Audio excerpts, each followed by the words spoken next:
नमस्कार प्यारे दोस्तों, स्वागत है आप लोगों का आपके अपने चैनल आईएएस विजन में। और आज हम लोग लेके आए हैं बिकॉज हम लोगों ने आर्टिकल 1 से लेके 35 तक पूरा का पूरा फिनिश कर लिया है।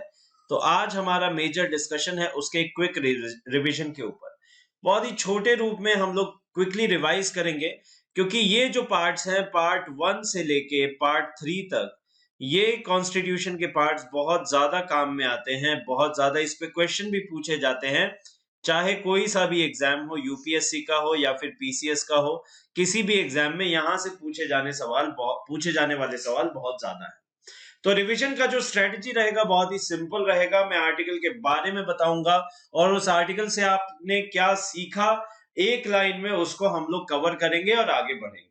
एंड अगर आपको उसका बहुत ही ज्यादा डिटेल्ड एनालिसिस देखना है तो प्लेलिस्ट मैं यहाँ पे इसमें पिन कर दे रहा हूं, आई बटन पे जाइए, देखिए ऊपर यहाँ पे आपको मिल जाएगा और उसको क्लिक करिए और सारे के सारे लेक्चर्स आप बहुत ही डिटेल्ड फैशन में देख सकते हैं, वो अवेलेबल है। तो डीपीएसपी शुरू करने से पहले ये एक बार जरूरी है कि हम लोग रिवाइज कर लें, छोटा सा रिवीजन।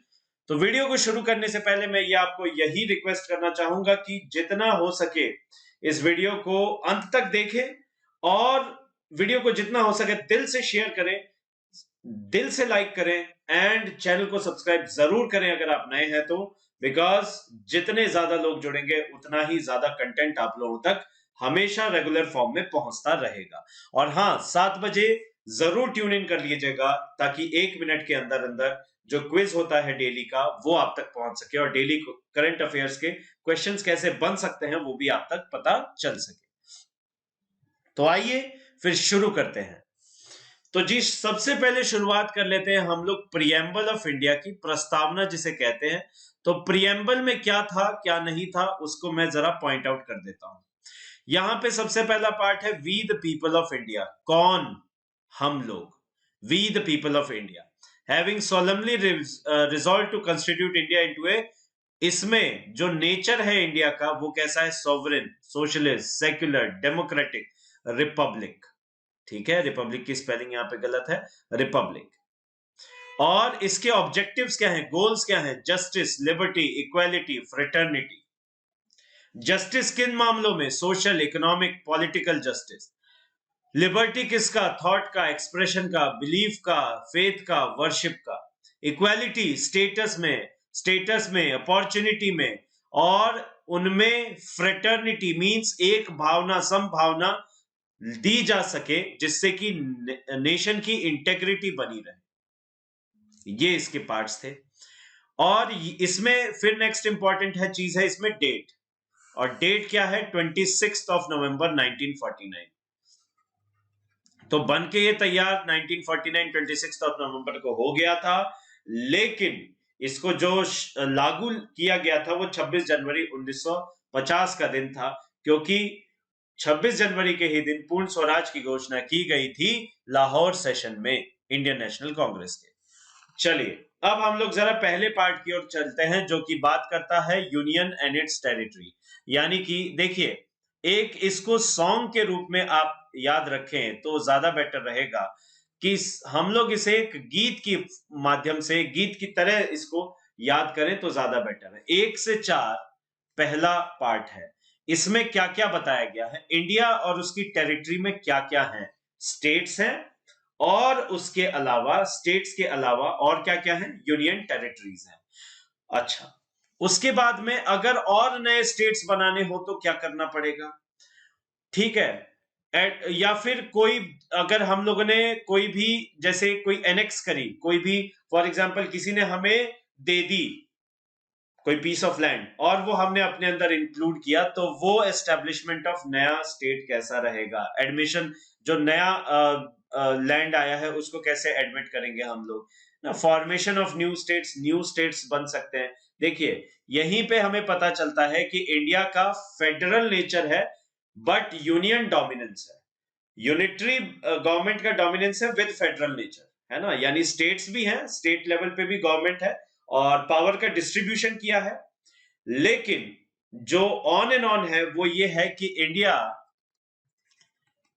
इज एन इंडिस्ट्रक्टिबल, यानी इसे तोड़ा नहीं जा सकता, indestructible union of destructible states. इसका रीसेंट एग्जांपल है, आपने देखा होगा जम्मू एंड कश्मीर का रीऑर्गेनाइजेशन जो किया गया, उस स्टेट को डिमोट करके 2 यूनियन टेरिटरीज में बदल दिया गया। उससे पहले 2014 में आंध्र प्रदेश को तोड़ के तेलंगाना बना दिया गया था, है ना।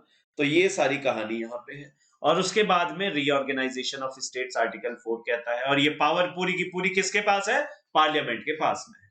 हाँ, कंसल्टेटिव प्रोसेस के लिए प्रेसिडेंट उस बिल को लेजिस्लेटिव असेंबली में भेज सकते हैं, लेकिन अल्टीमेट पावर किसके पास में है? It is lies all with the parliament itself. तो कहने का मतलब है, पार्ट 1 में क्या है? पार्ट 1 बताता है कि union and it's territory, union जो हमारी कंट्री है और उसका टेरिटरी, इसके पार्ट्स क्या क्या है। यूनियन टेरिटरी, स्टेट्स, एंड जो हमने अनेक्स किए या फिर जो हमें सिसीड किए, किसी ने मतलब दे दिए पीसेस ऑफ लैंड, वो हमारे में अंदर रहेगा। और नए स्टेट्स बनाने हो या फिर किसी को फॉर एग्जांपल किसी लैंड को हमने एक्वायर किया, तो वहां के लोगों के साथ में क्या करना है, तो ये सारी की सारी चीजें इसमें मेंशन है। और इसके बारे में डिटेल में हम पढ़ चुके हैं 4 अलग अलग लेक्चर्स में। उसके बाद आता है दूसरा पार्ट। दूसरा पार्ट है सिटीजनशिप। तो दूसरा वाला जो पार्ट है वो है सिटीजनशिप, और सिटीजनशिप लाई करता है आर्टिकल नंबर 5 से 11 के बीच में। सो सिटीजनशिप इज बिटवीन 5 to 11। अब सिटीजनशिप क्या कहता है? पहला देखिए, आप जरा ये समझिए कि पहले यूनियन बना, पहले कंट्री बनी, फिर सिटीजनशिप मिला। देखिए कितनी कमाल की बात है, याद एक कोरिलेशन बन रहा है। पहले कंट्री बनी, उसके लिए 4 आपको आर्टिकल दिए गए, फिर सिटीजनशिप, सिटीजनशिप के लिए 11 आर्टिकल्स रहे। अब इनमें कौन कौन सा आर्टिकल क्या क्या कहता है, जरा उसकी बात कर लेते हैं। Article 5, person domicile in India at the time of independence. कहने का मतलब है यहाँ पे सिटीजनशिप डिफाइन होगी, नागरिकता डिफाइन होगी। तो नागरिकता जो डिफाइन होगी वो कब से शुरू होगी? जब से हमें आजादी मिली, ठीक है। तो पहला किसके बारे में बात हो रही है? लोग बाग जो कि इंडिया के डोमिसाइल थे, जिनके फादर, उनमें से कोई एक भी, या फिर ग्रैंडफादर, ग्रैंड पेरेंट्स में से कोई एक भी जो इंडिया का हो, वो लोग। उसके बाद दूसरे आते हैं जो कि इंडिया आ गए पाकिस्तान से 19 जुलाई 1948 से पहले, क्योंकि उससे उस दिन से 19 जुलाई 1948 के दिन से क्या होने लग गया था, एक कार्ड, सेटलमेंट कार्ड बनने लग गया था, जिसको लेना बहुत ज्यादा जरूरी था। लेकिन जो उससे पहले आ चुके हैं उनको नागरिकता दे दी गई। उसके बाद में पाकिस्तान से जो इंडिया आए, ठीक है, मार्च 1 1947। कहने का मतलब यह बी, और इसमें आर्टिकल 6 और आर्टिकल 7 में अंतर क्या है? आर्टिकल 6 जो है वो कहता है लोग बाग जो माइग्रेट होके आए, ठीक है। और आर्टिकल 7 कहता है कि वो लोग जो पाकिस्तान गए, इंडिया से पाकिस्तान गए, फिर पाकिस्तान से वापस आए। दोनों में अंतर है, इंडिया से पाकिस्तान गए पहले, फिर बाद में वापस इंडिया आए। Person returning from Pakistan to India, पहले इंडिया से पाकिस्तान गए, रिटर्न हो रहा है, इसका मतलब पहले इंडिया से पाकिस्तान गया, फिर पाकिस्तान से इंडिया आ रहा है। और ये कब? 1 मार्च 1947। ये सब लोगों को नागरिकता दे दी गई।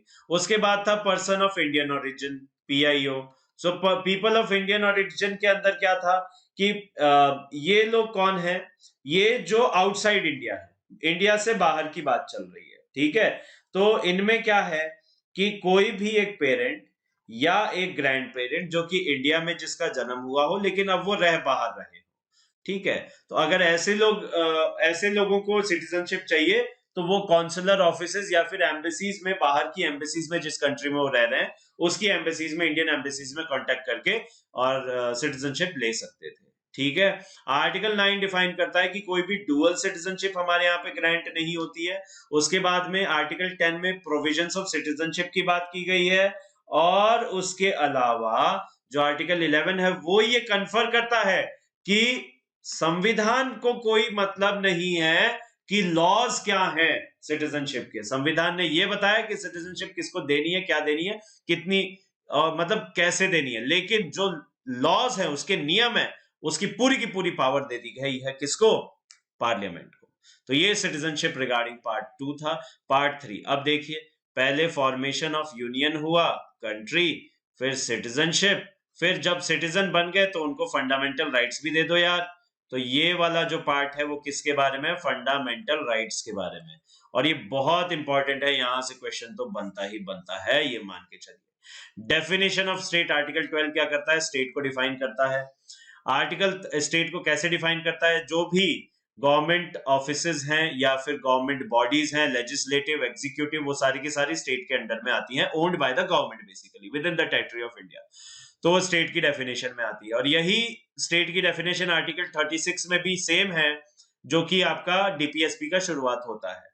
खैर, वो बात की बात है, उसे बाद में देखेंगे। Article 13, laws inconsistent with fundamental rights, ये वो बताते हैं कि आजादी से पहले के वो लॉज जो कि लागू तो थे आजादी से पहले, लेकिन आजादी के बाद इनको इनकंसिस्टेंट करना जरूरी था, तो इसीलिए ये खत्म कर दिए गए। उसके बाद में ये जितने भी लॉज हैं, आर्टिकल 14 से लेके आर्टिकल्स हैं, आर्टिकल 14 से लेके 18 तक, ये सारे के सारे आर्टिकल्स क्या हैं? Right to equality. ठीक है, राइट टू इक्वालिटी। लेकिन एक बात ध्यान रखिएगा, ये जितने भी फंडामेंटल राइट्स हैं, ये जो राइट टू इक्वालिटी वाले फंडामेंटल राइट्स हैं, इनमें हमेशा रीजनेबल रिस्ट्रिक्शन रहते हैं, यानी कि एब्सोल्यूट नहीं है। कभी भी आप ये नहीं कह सकते कि हाँ ये एब्सोल्यूट है, ये मतलब है तो है ही नहीं। इनका ब्रीच भी हो सकता है, इनको वापस भी लिया जा सकता है, इनसे आपको छीना भी जा सकता है, लेकिन उसकी कुछ कंडीशंस हैं, वही रीजनेबल रिस्ट्रिक्शंस कहलाते हैं। वही एक उचित दायरे में रह के इनको आपसे छीना जा सकता है। तो ये राइट टू इक्वालिटी है। ठीक है, तो आप देखिए फंडामेंटल राइट में पहले तो स्टेट को डिफाइन कर दिया, फिर जो लॉज इनकंसिस्टेंट थे उनको डिफाइन कर दिया, फिर पहले इक्वालिटी दी गई, है ना, इक्वालिटी दी गई। इक्वालिटी, लिबर्टी, जस्टिस, है ना, फ्रेटर्निटी, ये सारी चीजें याद आई आपको? ये प्रियम्बल के गोल्स थे, जो धीरे धीरे धीरे धीरे हम लोग फंडामेंटल राइट्स के थ्रू अकम्प्लिश भी करेंगे। तो जो आर्टिकल 14 है वो कहता है equality before the law and equal protection of laws. देखिए यहां पे कोई भी व्यक्ति लॉ के नजर में एकदम इक्वल है और equal protection of the laws भी लागू होता है, लेकिन कुछ एक्सेप्शंस हैं, जैसे कि president, governor, UN officers and diplomats, foreign diplomats. ठीक है, इन सबको इम्यूनिटी प्रोवाइडेड है। Next, prohibition of discrimination. देखिए हमारा संविधान कहता है कि धर्म, जाति, पंथ, जेंडर, है ना, लिंग जिसे कहते हैं, और प्लेस ऑफ बर्थ, जिस जगह जन्म हुआ, इनके बिहाफ पे कोई डिस्क्रिमिनेशन नहीं होगा। इनके अलावा हो सकता है 5 ग्राउंड्स पे कोई डिस्क्रिमिनेशन नहीं होगा, ये 6th ग्राउंड हो सकता है डिस्क्रिमिनेशन का, वैलिड ग्राउंड होना चाहिए, है ना। वो अलग अलग एग्जांपल्स के रूप में हमने देखा भी था। 16वां कहता है कि पब्लिक एम्प्लॉयमेंट्स में इक्वल अपॉर्चुनिटी मिलनी चाहिए। आर्टिकल नंबर 17 कहता है अबॉलिशन ऑफ अनटचेबिलिटी, चाहे वो किसी भी फॉर्म में हो। और अबॉलिशन ऑफ अनटचेबिलिटी, जो अछूत प्रथा हमारे देश में चली आ रही थी, जो हिस्टोरिकल अनटचेबिलिटी थी वो तो है ही, और जो रिसेंटली केस हुआ था उसके अंदर भी जेंडर अनटचेबिलिटी को भी सुप्रीम कोर्ट ने एड्रेस किया। जी हाँ, इसमें जेंडर इनइक्वालिटी को भी सुप्रीम कोर्ट ने क्या किया था? एड्रेस किया था, और ये बहुत बहुत बहुत ज्यादा इंपॉर्टेंट है। देखिए, क्योंकि जो हमारी कंट्री में अछूत प्रथा चली आ रही थी, अनटचेबिलिटी चली आ रही थी, वो अनटचेबिलिटी का फॉर्म जो था वो जाति भेद पे था, है ना। लेकिन अब उस जाति भेद को खत्म करके हम लोग आगे कैसे बढ़े, इसीलिए उस अछूत प्रथा को खत्म करने की जरूरत थी, और इसीलिए इसको स्ट्रिक्ट बनाने के लिए इसके लिए कोई भी रीजनेबल रिस्ट्रिक्शन नहीं है। जी हाँ, ये सबसे ज्यादा इंपॉर्टेंट है कि यहां पे कोई भी रीजनेबल रिस्ट्रिक्शन नहीं है। रीजनेबल, जी हाँ, इसमें कोई रीजनेबल रिस्ट्रिक्शन नहीं है, इसमें कोई इफ्स एंड बट्स नहीं है, इसमें बिल्कुल भी कोई इफ्स एंड बट्स नहीं है जी। ये एब्सोल्यूट फंडामेंटल राइट, ये इकलौता ऐसा फंडामेंटल राइट है जो कि एब्सोल्यूट है ना। और जेंडर अनटचेबिलिटी को एड्रेस किया था सबरीमाला केस में, और रिसेंटली हुआ था, काफी न्यूज में भी था, 2-3 साल पहले आपने सुना होगा। तो उसके डिसीजंस में जेंडर अनटचेबिलिटी को भी एड्रेस किया गया और उसको प्रोहिबिट करने की बात चली इन एंटायरिटी, यानी कि ये एब्सोल्यूट फंडामेंटल राइट है। नेक्स्ट है abolition of titles except military and academic. इसमें हमने देखा था कि किस तरीके से military titles and academic titles के अलावा, जैसे पहले राय बहादुर दिए जाता था टाइटल या सर की उपाधि, वो नहीं लेना चाहिए, है ना। उसके लिए प्रोविजंस भी हैं कि you have to seek the permission of the president and then go for it. खैर, उसके बाद में नेक्स्ट आ जाते हैं, ये है राइट टू फ्रीडम। इक्वालिटी हो गई या फ्रीडम दे दीजिए, ठीक है। इक्वालिटी के बाद में फ्रीडम दे दीजिए। फ्रीडम किस किस मामले में? स्पीच एंड एक्सप्रेशन, बहुत बेहतरीन तरीके से इसको एक्सप्लेन किया है। असेंबली, एसोसिएशन यानी कोऑपरेटिव सोसाइटीज या यूनियंस बना लेना। मूवमेंट, भारत के अंदर घूम इधर से उधर घूमना। रेजिडेंस, कहीं भी रहना, और जो भी प्रोफेशन आपको पसंद है उसको अडॉप्ट करना। तो इन सब की फ्रीडम है। Protection in respect of conviction of offences, कहने का मतलब जो भी ऑफेंसेस है उसके अगेंस्ट आपको क्या क्या प्रोटेक्शन मिल रही है। जैसे कि एक ही लॉ के अगेंस्ट आपको 2 बार सजा नहीं मिल सकती। जैसे हमने देखा था कि सेम क्राइम के अगेंस्ट में 2 बार सजा नहीं मिल सकती। उसके अलावा कोई भी अपने ही केस में विक्टिम नहीं बन सकता, है ना। और ये नहीं होगा कि लॉ जो है वो प्रोस्पेक्टिव रेट्रोस्पेक्टिव मोड में दिया जाए। कहने का मतलब है कि पुराना टाइम से कह दें, जैसे कि आज लॉ बनाया आप कह दें नहीं 2 साल पहले से लागू है, ऐसा भी नहीं हो सकता, है ना।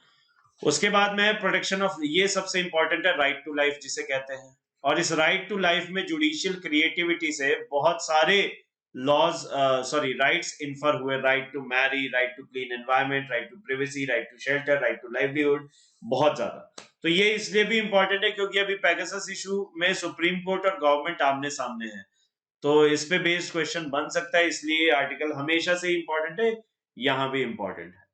नेक्स्ट है आर्टिकल 21 है, ये right to primary education, elementary education की बात करता है और इसको ऐड किया गया था, और ये भी फंडामेंटल राइट है, बहुत ज्यादा इंपॉर्टेंट है ये, ठीक है ना। It is very very very very much important, और यहां से भी सवाल पूछे जा सकते हैं, ठीक है।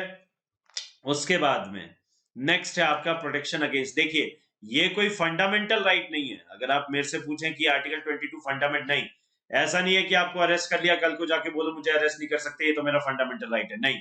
ये पिक्चर में तब आते हैं जब आप अरेस्ट हो चुके हैं, है ना। तो ये फ्रीडम, राइट टू फ्रीडम है सारे। नेक्स्ट है आर्टिकल 23 एंड आर्टिकल 24, ये है आपके right to right against exploitation.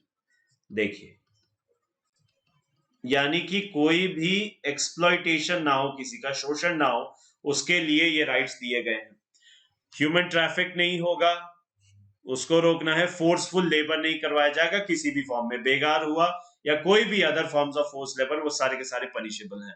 Prohibition of child labour, child labour का भी प्रोहिबिशन है, और इसमें जो अमेंडमेंट्स हुए थे वो सारे के सारे अमेंडमेंट्स बहुत ज्यादा इंपॉर्टेंट है। क्यों? क्योंकि ये अमेंडमेंट्स रिसेंटली हुए हैं, है ना। और इसमें क्या किया था, जैसे आपको बता दें कि जो हैजर्डस कंडीशंस थी उसको कम कर दिया गया, उन एनवायरनमेंट को कम कर दिया गया, और उसके बाद में फिर क्या किया गया, जो एज आई एडोलेसेंस की उसमें बात हुई, है ना। तो ये सारे के सारे इंपॉर्टेंट है, ठीक है। तो ये चाइल्ड लेबर एक्ट जो था 2016 का अमेंडमेंट्स, उसको भी देख लीजिएगा, वो भी इंपॉर्टेंट है, ठीक है, इससे रिलेटेड है वो। नेक्स्ट आता है पार्ट 3 में ही कंटिन्यूएशन में, और ये है आपके यहां से यहां तक right to freedom of religion, ठीक है, right to freedom of religion. तो ये right to freedom of religion की बात करता है यहाँ पे, और यहाँ पे आ जाते हैं 25, 26, 27, 28।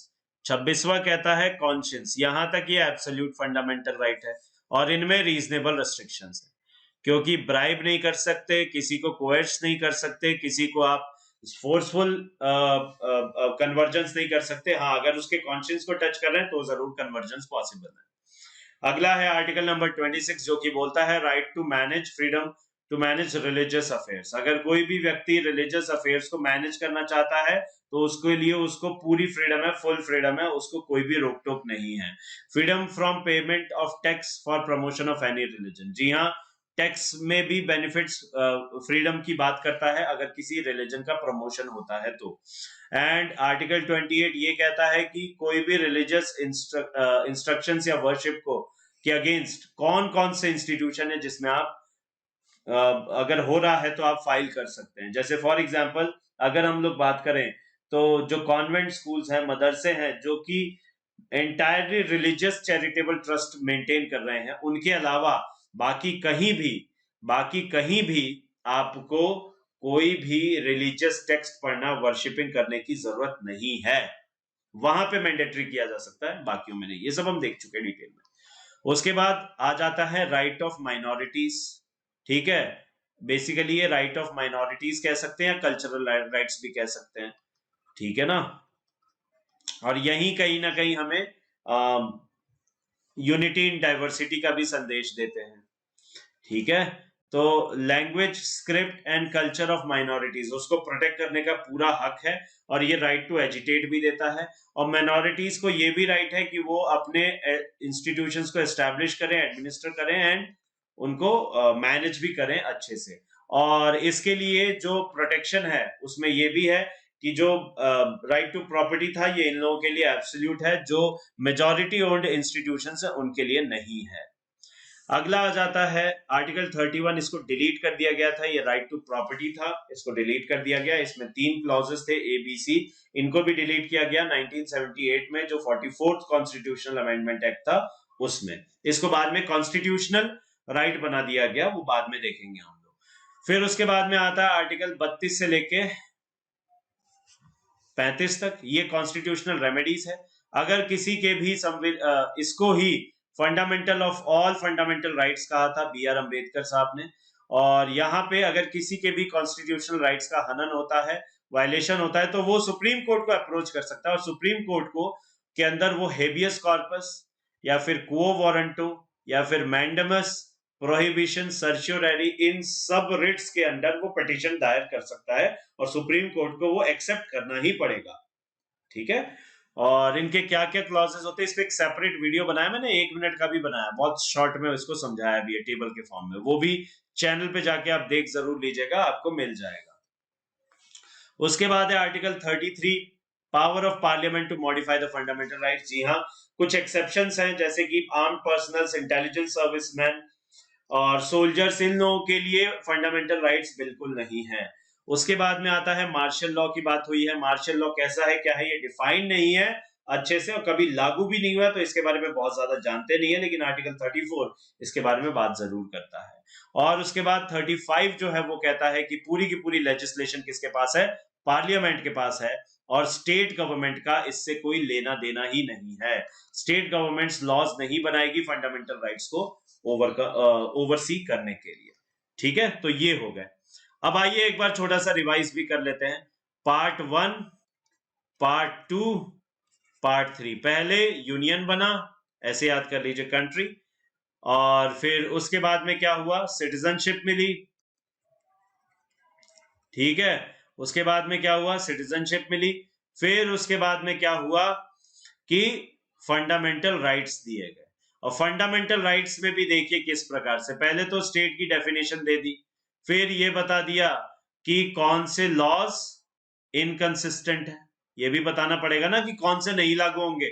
अब देख लेते हैं कौन से लागू होंगे। तो पहले तो बात हो गई इक्वालिटी पे, फिर बात हो गई फ्रीडम पे, फिर उसके बाद में बात हो गई किस पे, फ्रीडम दे दिया। फिर आप एक्सप्लॉइटेशन नहीं हो सकता है ना, एक्सप्लॉइटेशन के अगेंस्ट। फिर आपने किस पे बात कर ली, रिलीजन के अगेंस्ट। फिर आपने किस पे बात कर ली, कल्चर को प्रोटेक्शन यानी माइनॉरिटीज की बात कर ली। ठीक है ना, तो इस तरीके से यार सारे फंडामेंटल राइट्स हैं। और इसमें एक शॉर्ट वीडियो भी मैं लेके आऊंगा जिसमें आप इसको याद कैसे कर सकते हो उसकी एक शॉर्ट ट्रिक भी बताऊंगा। बहरहाल मुझे उम्मीद है कि आपको ये वीडियो पसंद आया होगा और बहुत ही क्रिस्प और प्रिसाइज तरीके से आपने इसको देख लिया। अगर फिर भी आपको कोई डाउट है तो प्लीज जाके उस प्ले आई बटन को क्लिक कीजिए, देखिए वहां पे आ जाएगा, पूरी प्लेलिस्ट आ जाएगी, उसको जाके देख लीजिए जिस भी वीडियो को आपको देखना है। मैंने बहुत कुछ कवर किया है उसमें, just go and watch the video. इसी उम्मीद के साथ कि आपको पसंद आया हो, मैं आशा करता हूं कि आप लोग लाइक जरूर करेंगे, चैनल को सब्सक्राइब जरूर करेंगे एंड दिल खोल के आप शेयर करते रहेंगे। प्लीज ऐसा कीजिए क्योंकि यही एक हमारे लिए मोटिवेशन भी है। और मैं इसी उम्मीद से, इसी आशा से मैं इस वीडियो का अंत करता हूं और ये उम्मीद करता हूं कि एक बार फिर से कल हम लोग मुलाकात करेंगे। तब तक के लिए धन्यवाद, बाय बाय, जय हिंद, जय भारत, वंदे मातरम।